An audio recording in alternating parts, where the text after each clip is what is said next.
Nakakainis, nakakadismaya, nakakalungkot na talaga ang nangyayari sa ating bansa. Akalain mo ba naman na mas nauna pang naipakulong ang tumanggap ng tulong kaysa sa mga nagkakaw mula sa kaba ng ating bayan? Marahil marami sa atin ang nalilito na rin sa mga nangyayari sa ating lipunan. Nakakapagtaka, hindi ba? Na bakit tila yung mga lumalaban pa sa katiwalian ang siyang unang napapakulong kaysa sa doon sa mga mula sa kaba ng bayan. Kung itong mga may karunungan, may kaalaman sa batas at may kakayanang ipagtanggol ang sarili ay kayang ipitin lamang nitong mga mas makapangyarihan, paano na lang kaya ang mga simpleng mamamayan lamang? Mayroon bang hustisya na matatagpuan?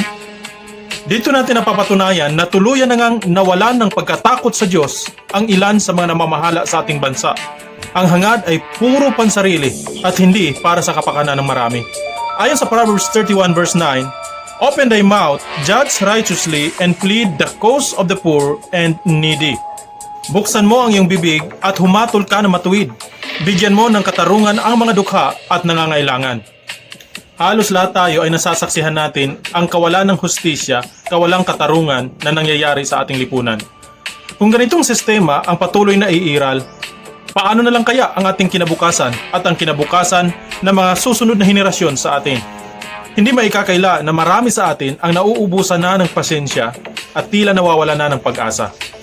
Sa kabila ng nasasaksihan nating kawalan ng hustisya at kawalan ng katarungang nangyayari sa ating lipunan, dapat nating tandaan na may Diyos na tapat at matuwid na humahatol sa sinuman.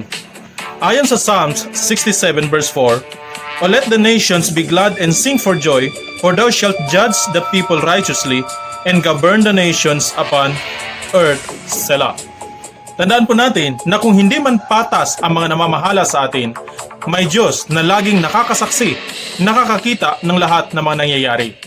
May kahatulan sa bawat kasalanan at may nakaambang parusa sa lahat ng kasamaan. Tandaan natin na hindi habang buhay iiral at maghahari ang kasamaan. Sabi ng Biblia, may panahon ng pagtatanim at may panahon ng pagbunot ng pananim. May panahon kung kailan aanihin ng sinuman kung ano ang kanyang itinanim.